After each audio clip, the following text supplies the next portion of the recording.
useful. I feel useless here doing nothing all the time. I just taking care of the house. I don't think I'm made for this. But it's not just taking care of the house, it's taking care of your child. It's crazy, isn't it? How people can make a choice to...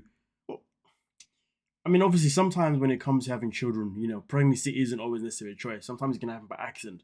But then keeping the child is then the choice you make, isn't it? Keeping the child. So it's crazy when people make a choice to have a kid together and then also make the choice to actually then be together and then also make the choice to leave his country, leave his job to actually be there for his woman as well as their child. But then once the responsibility kicks in of how much work you have to do to have to look after a child, all of a sudden now you're complaining as if the person that you had a child with hasn't been doing all these things this whole time, also including her two boys already anyway. Now I get it. I do respect the fact that Juan wants to be out there working. Working is what he likes to do. He likes to be out and about doing things, liaising, communicating. I love that for him. But right now he knows that he cannot work because he needs to wait for a work visa. And that's just the bottom line. So really and truly, he needs to suck up his need to want to be out there working and just recognize that he's got an opportunity to actually, you know, help raise his child now. Because once he starts working, he's going to be seeing his baby less. So he should take it all in. Obviously, it's going to be challenging, but again, Jessica's been doing this with 3 kids and a job the whole time he was, you know, obviously back in his homeland. So really and truly, he should really be cherishing these moments. Do you see what I'm saying? Also, let's not forget, in the last season that these two were on, he was questioning how Jessica had raised her boys, because her boys can be quite naughty, especially the young one. So if he really wants to make sure that his child is raised with the right morals that he believes in, well then he has to, then obviously he's actually in a good position right now because he gets a head start. But he's in a position where he's able to install his morals more while she's working his home, if that makes sense. Do you see what I'm saying? All I'm saying is that he needs to take the pros and forget the cons, because the cons are irrelevant. You chose to have this child, you chose to leave your job, you chose to move countries, and that's just that. He really just needs to step into the role of being a dad and just suck it up. What I'm feeling now will change and that I will start feeling better. Because if not, I don't know if I could live here for the rest of my life. I mean, I do wonder, does that mean that he's more than happy to leave his child behind if he's not happy with the way his life is going in America? I mean, damn, that's crazy work right there. Already thinking about or neglecting the idea of that what you're saying means abandoning your child. It's as if he hasn't even thought about that part. Because obviously, you know, there's no way Jessica's gonna leave, but she can't because she's got 2 boys who've got a father, and their father wants to see their boys. You see what I'm saying? Unless she's evil and twisting, she doesn't really give an F about the father, and she cares more about, you know, staying in it with one, then I guess she may do that, which would be absolutely ridiculous. You see what I'm saying? But either way, though, comments like that are the comments that you can't make, well, that you shouldn't make when you've got children involved. But that tells you a lot about his mindset. Tells you a lot about how he's thinking about himself and not thinking about anything else, which is problematic. It definitely bothers me when one complains about having to watch David all day. Like, I've been doing it for 6 months on my own, taking care of 3 kids, working, balancing it all. Exactly that. And this man is literally sitting there, stuck in his own ways. I mean, some people may argue and say that he's got this selfish trait about him. You know what I mean? Self-absorbed, self-centered. You name it. Could be any one of those, right? I wouldn't go as far as narcissism because that's just way too strong, you know. But yeah, he needs to recognize the pros and everything that Jessica's done before he's arrived. But now we're gonna get into Jessica's friend. This friend right here, I really don't understand what her deal is. She needs help. I just need you to know that if you ever do anything to hurt her while you're here now moving forward, I mean, I'll ruin your life. What? Look at the look in this woman's face. Blonde-headed demon. What? Like, what makes her feel like it's okay to say that? I don't know. Does she want to be with Jessica? What's going on here? All she does is give this guy a hard time. I mean, listen, you can argue and say that if he decides to run away and leave, I wouldn't blame him because of the fact that she's got a friend who's a complete, I don't know, psychopath, sociopath, I don't know. Because come on, and the look on her face. Are you mad? I don't even know what she means about it. Hey, what is she going to do? Is she treating me? That's the question. What is she gonna do? And is she threatening you? Well, it seems to me as if, hell yeah, she is threatening you. Uncalled for, extremely uncalled for, but hey, some people just have this entitlement to feel as if they're allowed to behave how they want to behave because of however they are raised. You know what I mean? I don't know. But either way, though, that's not good news. I'm pretty sure she's single, and if she is single, now we know why. Because God did the damn, no matter what, I couldn't imagine what threats that she makes to her partners if they dare decide to leave, or if they dare decide to just to breathe. To be honest with you, but the fact that Jessica said nothing is crazy work. Jessica's supposed to be protecting the man in this situation. She's supposed to tell her friend that, hey, you need to calm yourself down. Don't be doing that. That's my man. That's the father of my child, okay? And I definitely don't want you scaring him away. If me and him are not going to work out, and me and him are going to have issues, we will deal with it ourselves. But I don't need you coming in and making things worse. Because, what? The audacity. For me, straight up, I'm telling you, I'm going to be like, listen, first and foremost, why didn't you speak up against your friend? And then I'll be like, because you didn't speak up about your friend, maybe it's best that we don't be together.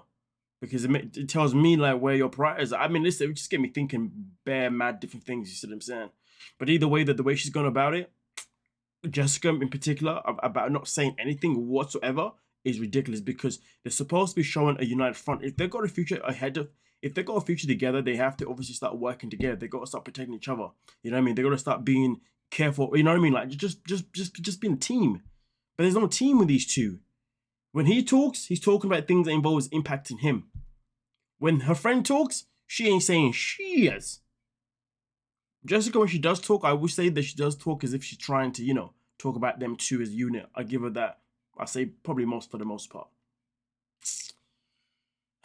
Well, there's so many cracks in this relationship. It's kind of sad because not only is there cracks in their relationship, there's also cracks within him and her friends. This is unhealthy.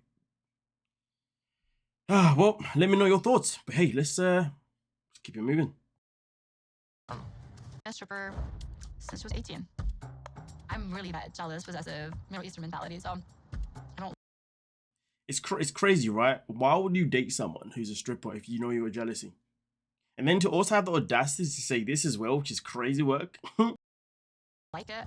I do not want a man to touch you. Not even though it's like hypocritical for me to say that because I met her there.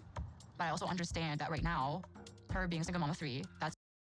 No, forget what you understand. Let's just talk about what you're being hypocritical about. You met this woman in a strip club where there's plenty of men and women that go there, that throw money at her, touch her, or do whatever the hell they do to her. I don't know. I've never been to one, never will go to one. But the matter of fact is that this is where you met her. And you know that this is the line of work that she was going to continue doing. So to have this insecurity is just wild. Hypocritical at the highest level. Nothing else has to be said. This woman is cuckoo. Cuckoo.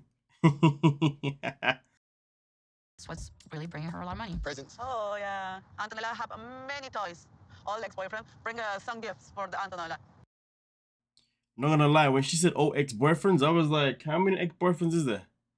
What's going on here? But that's crazy though, because I also thought, how many men have you introduced to your child? I mean, why are men buying your child gifts if they haven't met your child? That's not funny. It's funny, baby. It's not funny. For what? Introducing. No, I only know introducing. Okay, how do we know her The guys, I have daughter. He bring me gifts for Antonella. Any guy or guys doing this, they're not doing it for the sake of it. There's an agenda behind it. I mean, how many guys? I mean, listen, not like it really matters, but how many guys is she sleeping with that she's then claiming that are actually her boyfriend? I bet all these guys that she's speaking about, none of them are actually being her boyfriend. They're just guys that she's been sleeping with, and they just buy her gifts for herself as well as for her kids or her kid. That's what it sounds like, and that's why none of these guys have met or allegedly met her daughter, because they don't need to. As long as she's giving them what they want, and they're giving her what she wants, then it don't matter. I mean, it's like basically these guys understand the picture. The picture is that I'm not here for a relationship. I'm here just to gift you things and to take the pleasure that I can get from you. That's the image that's been painted to me by the scene itself in particular. I'm surprised that Armani didn't actually pick up on that and actually use it as a way to, come at her, to be honest. I mean, they did ask the question, to be fair, luckily about, so how many guys you introducing to your kids? But of course, she says, no, they're not. They're just buying, which is wild. To tell whether Ani's talking about her regulars in the past or present tense, other men is appearing available, if this is something normal to her and still acceptable. Fact. I mean, listen, just to translate here, he's literally just said here that at this moment in time, you're obviously appearing available to all these men. That's why these men are buying you things and buying things for your daughter. So the question does remain, are these men present or are they past? Because if they're present, then that means she's obviously hasn't been loyal to their little throuple. Oh, and bear in mind, she's already kept secrets anyway.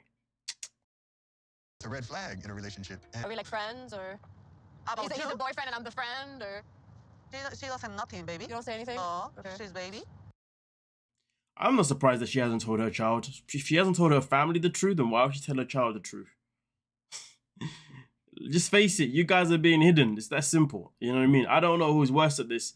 Annie at hiding this, or the whole Sean and flipping Leah situation where he's hiding it from his family too. The whole thing is a freaking calamity. The same age. And Lila knows about you. She thinking I am your friend. No. You do want to have a life with us, right? Where our kids are together. Of course. You know what though? I don't know why she's asking these questions, because she's always gonna say, "Oh yeah, of course." She's not gonna disagree, is she? But Matt made a very good point. But our daughter's the same age as your daughter, and our daughter knows that you're coming to our life to be a part of the family. Which is a very fair point. Very fair point. Interested to hear it from you, because sometimes your actions and words are like not matching that.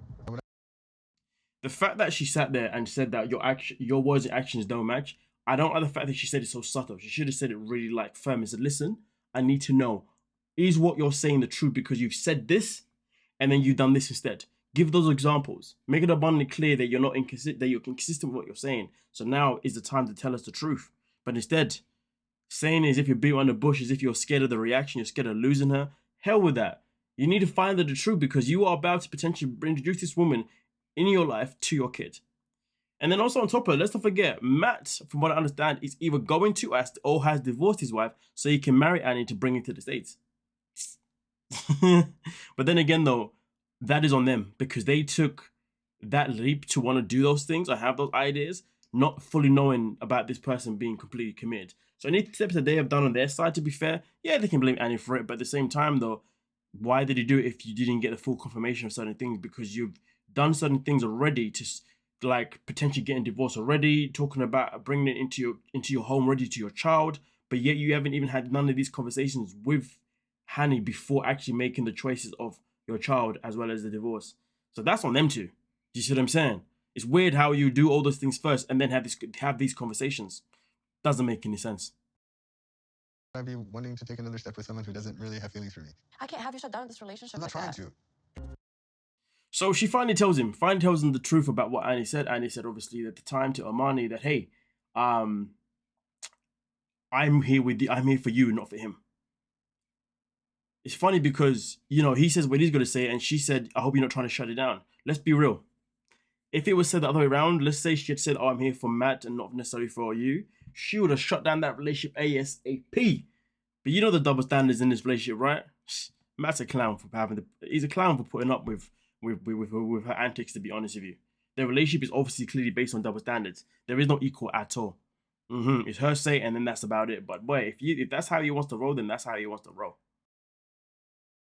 But we're in bad shape. If this ain't gonna get fixed soon, I am ready to walk away from this. I hope he sticks to those words of saying that, to be honest with you, because if he's got a backbone, that's the best thing he could do. Because right now in this relationship, he's letting his wife run the whole show, and as you can see, she's not doing a very good job of it. I'm not saying he would do a better job, but you can just see she's not doing a very good job of it, because they're about to lose this woman who, technically speaking, isn't a bad thing if they lost Hanny, because Hanny clearly hasn't been honest about anything. But I do wonder who Annie's been communicating with the most throughout this time. If she's been communicating with Armani this whole time, then that's probably why she's been able to get away with whatever the hell she's doing, because Armani's more than happy to believe anything that comes out of Arnie's mouth rather than actually look for the evidence. I feel like Matt is somebody that actually will look for the evidence more and really be more direct, because to be fair, I've noticed in their conversations, he's the one who's been a bit more direct to certain things to really find out the importance of certain things. You see what I'm saying? So if anything, if he had been one that had been the sole or the main communicator with Annie, maybe they wouldn't have been in this position. You see what I'm saying? I'm making sense to myself, but let's continue.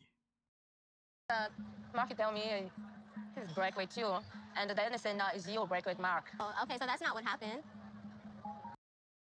I find this whole thing so strange. But anyway. I definitely broke up with Mark. Yeah. To say, can you have a relationship with Mark and meet me too at the same time? After we broke up, maybe a little bit after, we tried to do the long distance thing. It's possible Mark might have still been in love with me when he met her. Do I It's possible. It's sorry.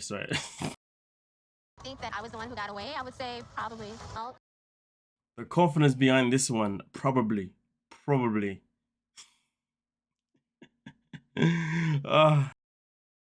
his phone was still connected to the iPad, Yeah. and the messages were coming in between him and an old friend of his. This man is laying in bed with me, and he's texting someone else about taking her to Martha's Vineyard. Crazy work. Man is out here on the phone, talking to somebody else, talking about taking him somewhere else. Nasty work. I mean, the question does still remain: was there a crossover between him speaking to him meeting Mina, and also trying to pursue something with his ex? That is a question, isn't it? I guess it's something that you'll never know. Well, I guess they would know, to be fair, if Amina was to talk about when she first started speaking to Mark, and then the ex also then said, well, this is when I started speaking to it, or this is when we were still trying to do the thing, then obviously you figure it out, but yeah. Je suis choquée de le fait que Marc puisse parler avec d'autres filles pendant qu'il était en relation avec son ex-copine Jane.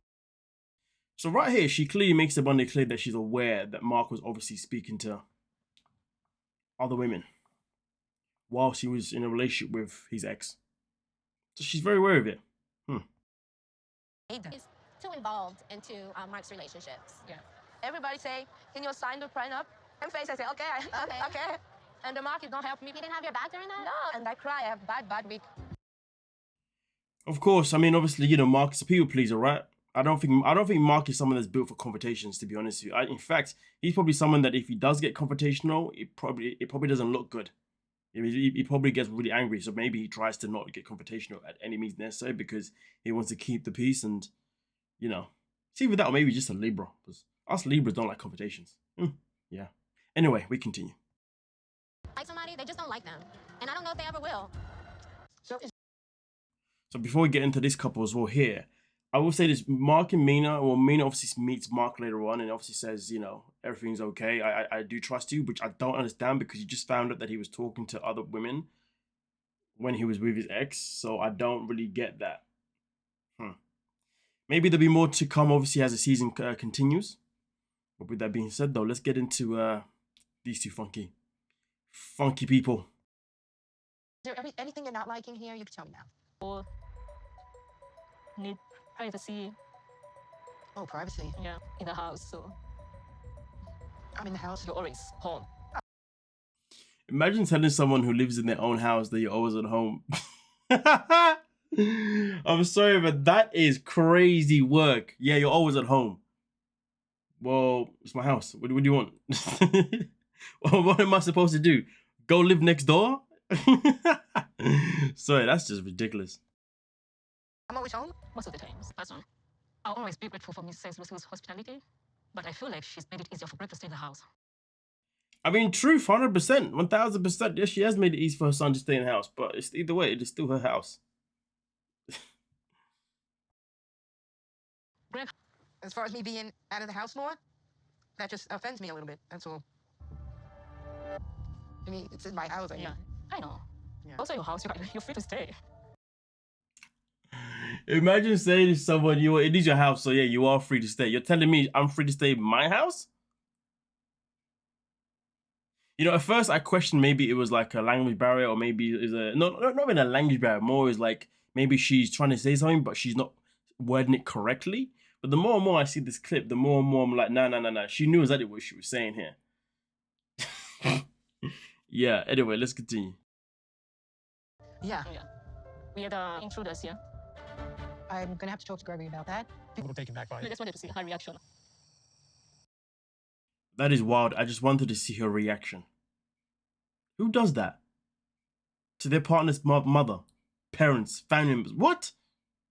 Maybe when you're comfortable with each other, yeah. But what? This whole scene made no sense to me. My patience? I feel like that's your patience also. But I have to do what I don't have to say. I think she doesn't really understand what you meant by it. Really leaving a lot in Uganda to come to America just to be with my fiancé. No, I don't think I can go. So I told him, can we just cancel? He has to stand for me. But I mean, here's the thing, you know. So there was a chance where she was going to cancel it, but she didn't. And the thing is, some people have been saying, well, she decided to come to the States regardless anyway. And I was like, well, I wouldn't be surprised if this guy was to, you know, sell her a dream. So if she was going to cancel at one point, clearly he said something else to her to convince her that, hey, you know what, no, you still need to come here. And I honestly do believe that he sold her some dreams that he knew that he could not fulfill, or at least not fulfill straight away anyway. That's the impression that I'm getting 100% here. But either way, for her to come out and to speak to his mum the way she did was unnecessary. At the end of the day, the only thing that matters is pushing Greg to obviously get a job, which he has now got an interview for anyway, well, based on the timeline of the show. So the main thing is just wait for him to get a job, and then obviously then wait for him to be able to afford to take you guys out of the house. It's just that simple. But saying that to the mum is crazy work. And then to say I was just testing her to see, just so I can test her patience. What? That is strange. Very, very strange. I mean, listen, maybe she was sneakily trying to tell the mum, you know, it'd be nice if you wasn't at home. Like, but how do you do that to someone who lives in their own home though? No, you just wouldn't do that. You just wouldn't. What? Anyway, with that being said, let me know your thoughts on this one. Don't forget to like, subscribe, and of course, peace.